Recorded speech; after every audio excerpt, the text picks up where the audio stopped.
Hi, and welcome to the Supply Chain Automation Workforce Hub webinar series entitled Collecting and Using Accurate Demographic Data. My name is Kimberly Harris, subject matter expert in diversity, equity, inclusion, and accessibility. And I'll be joined with Mr. Cori Di Biase, subject matter expert in Veterans Affairs. So just to let you know, this is one of a 6-part series that we will be presenting around leveraging demographic data to not only be compliant, but to move your organization to the next level in competitiveness and in growth. So as I said before, this is a 6-part series. This is the first of that 6-part series. And we're going to basically, this is the part where we are going to be introducing or just level setting around demographic data collection and diversity in apprenticeships. And the session's objectives are simply to understand more about what demographic data collection is, why data collection, demographic data collection in particular, is so important, what good demographic data collection is, and in particular, the difference between compliant data collection and good data collection. We're going to mine down a little deeper and talk about turning demographic data into actionable data, talking about the benefits to employers, the benefits to employees, and the benefits to your agency. And we'll also do an overview of what you can expect in future webinars. So first, turning our attention to what is demographic data collection. Let's first level set on what demographic data is. Demographic data are the qualities, the facts, the characteristics that help us to understand who the people are in the populations of interest that we care about for, in this case, the recruitment for the workforce. But demographic data are those qualities and characteristics that give us the insight into those things that we want to know about a population. So examples are gender, LGBTQIA+ status, race, ethnicity, indigeneity, culture, people with disabilities, language, zip code data, generational data, and so on.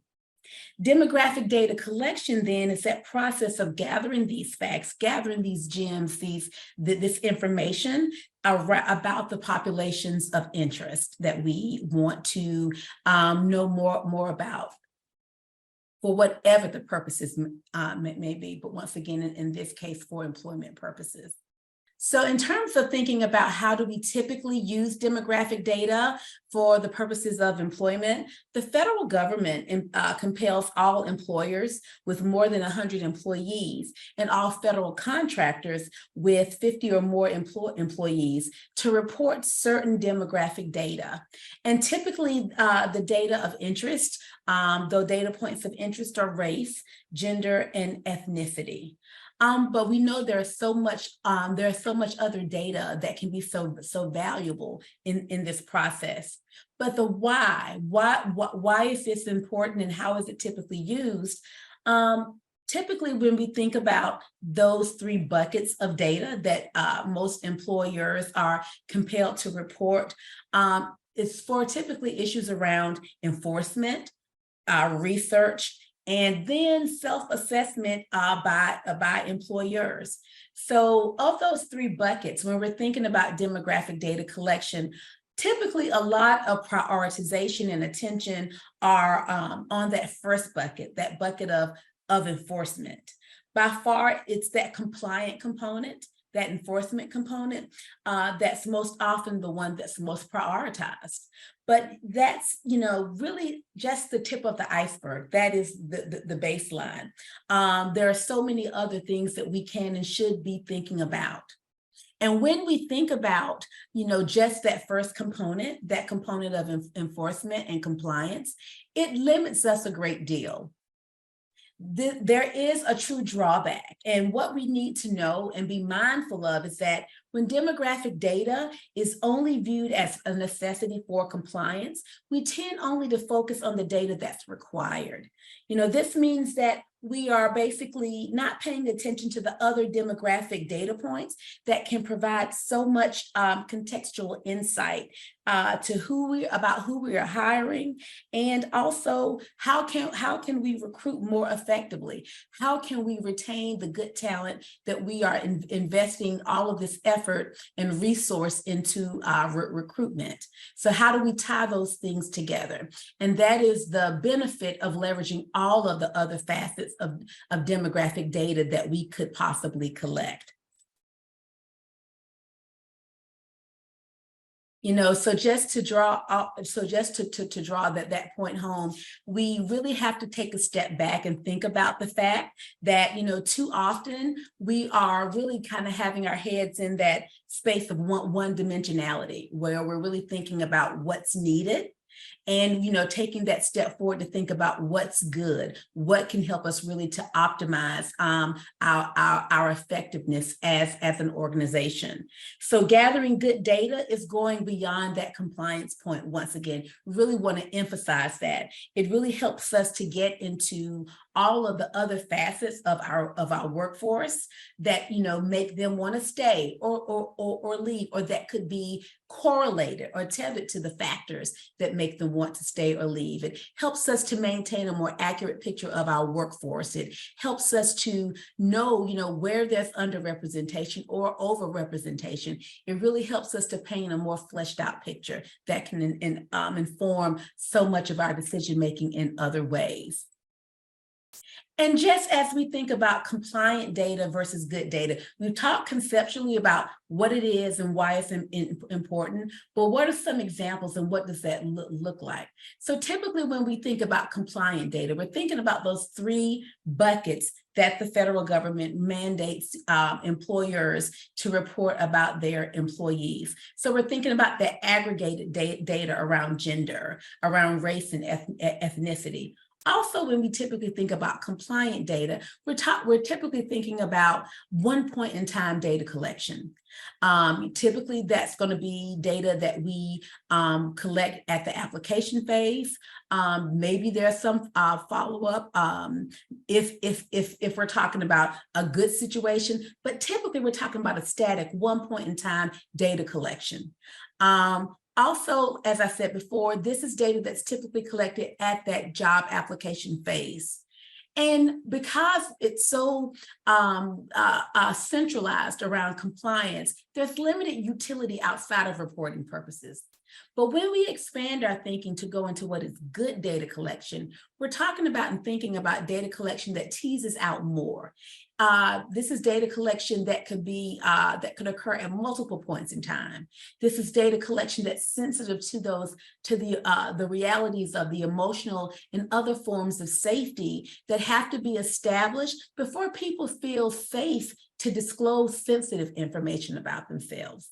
And this is data collection that can be transparently leveraged to optimize organizational growth. And just to recap and think about reimagining demographic data collection and turning demographic data into actionable data, there are 5 kind of points of priority and just contemplation that you really need to be mindful of as an employer or as an agency. Thinking about issues of granularity, phrasing, timing, frequency, and transparency. So from the standpoint of granularity, what types of demographic questions are you asking? From the standpoint of phrasing, how are you asking those questions?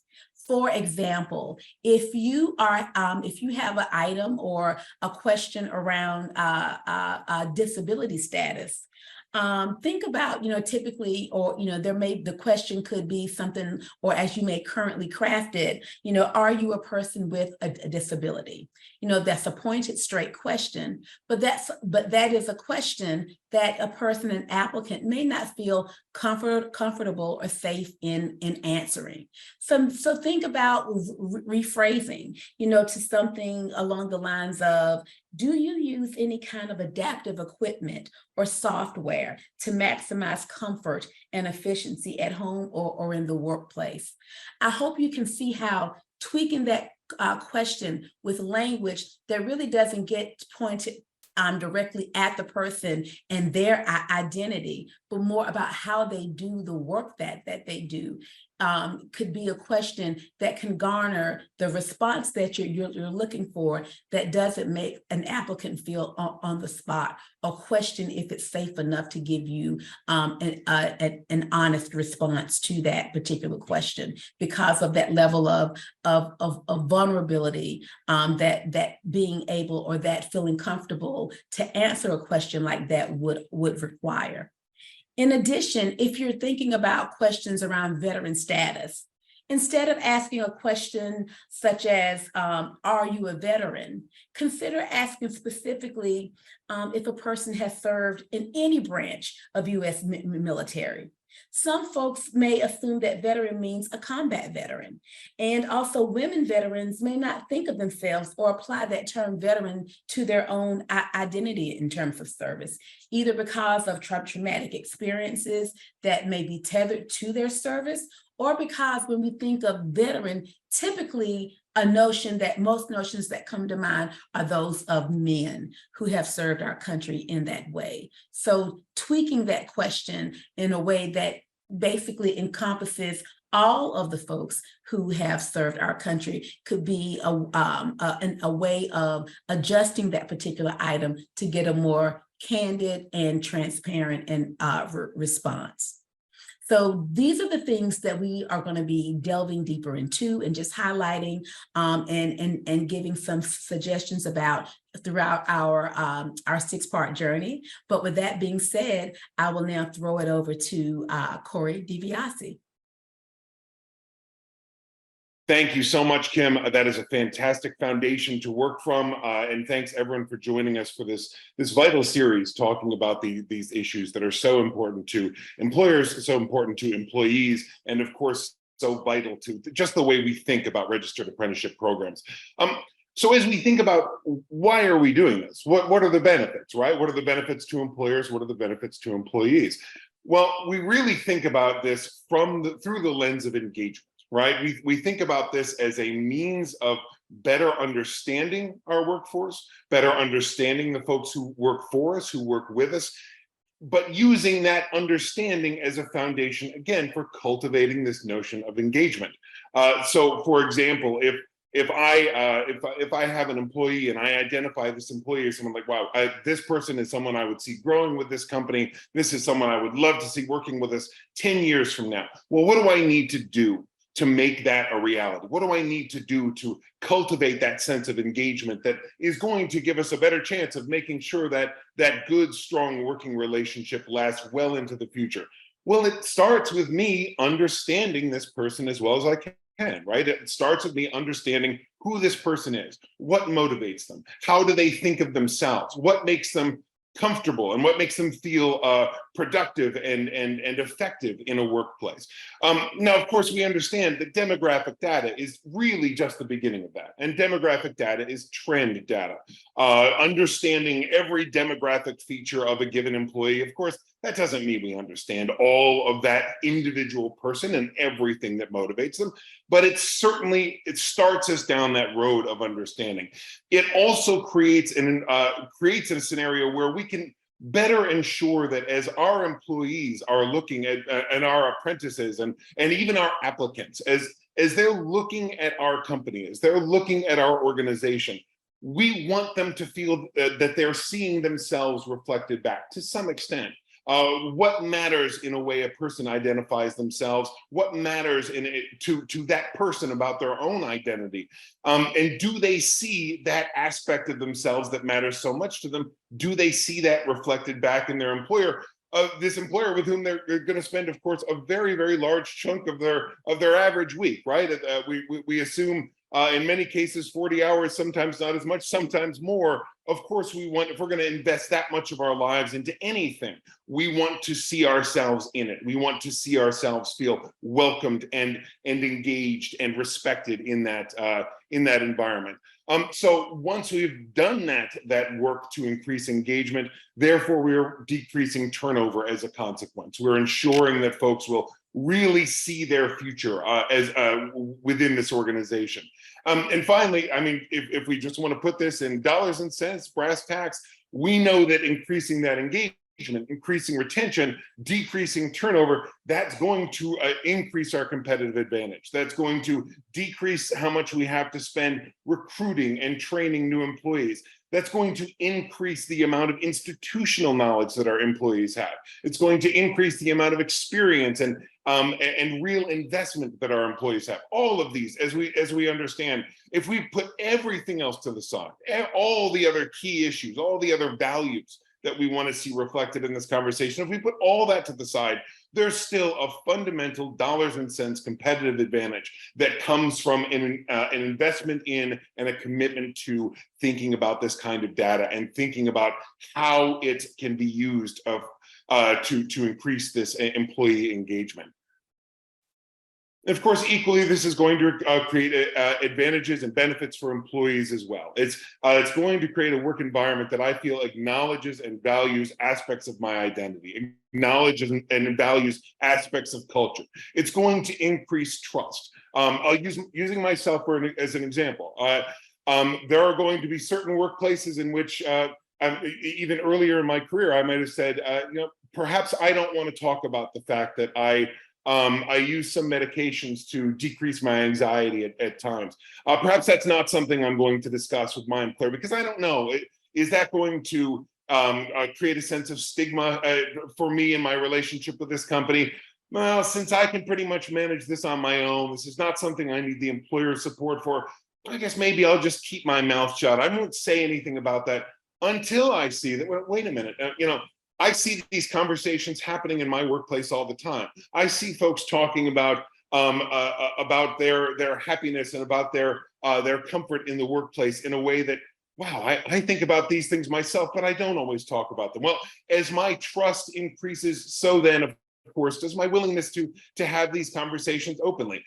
What does that do? That makes me, of course, happier as an employee. That, of course, also makes me better able to be supported as an employee because I can more readily express my needs and more readily express who I am and what I want and what motivates me to my employer. And of course, all of that taken together, that creates an organizational climate that, again, is going to continue to foster this notion of engagement, going to continue to foster this notion of welcomeness, of basic comfort, and certainly going to continue to foster the notion that that I and that my colleagues are valued for who and what we are, for how we think of ourselves. Well, that's what we see valued in our workplace, which of course is hugely, hugely important when we think about, again, the amount of time, energy, and commitment that all of us are investing in our employment situations, whatever those may be.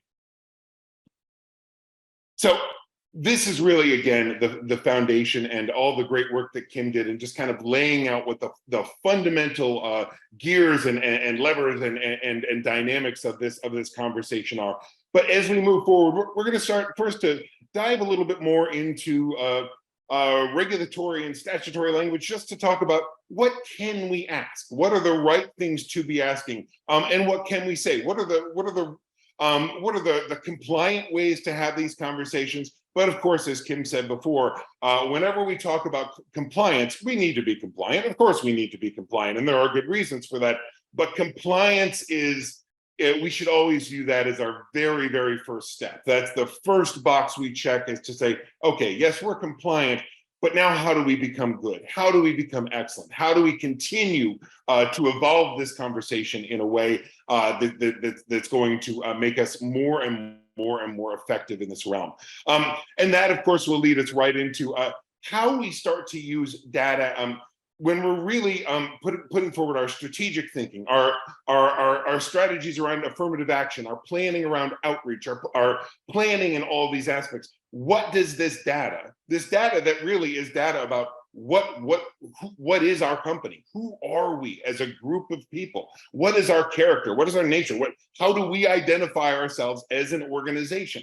And how would we want to identify ourselves 6 months or a year or 5 years from now if we have the opportunity to continue to invest in outreach and in engagement of a wider swath of the folks who comprise our community as a whole. And then finally, that leads us right into this conversation of how we're cultivating diversity with the way we outreach to candidates, with the way we engage our current employees, and even again, with the way we're engaging folks, even just at the application stage, even as someone is going on the internet for the first time to research my organization, research my apprenticeship opportunity, research my business. Well, I want, even at that stage, I want to begin to have that person feel engaged with and by the organization that I represent. I want them to see themselves again reflected in what they're learning about our organizations. So that's kind of the roadmap as we see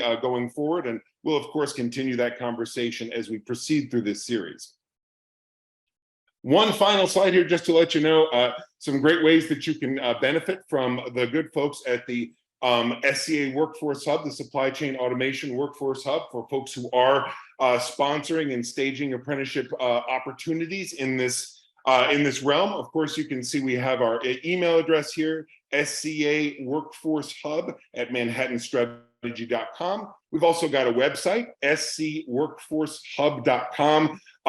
You can go there for a wealth of information on the subjects we're discussing today, as well as a number of others relevant to apprenticeships and to your organization. You can sign up for our newsletter. You can access resources, events, information on upcoming events. And of course, you can follow us on LinkedIn, Facebook, and Twitter or X, as whichever you prefer. So just some great information you can reach out and check out. But until next time, I'd like to thank you again so much for taking the time to sit and speak with us here today.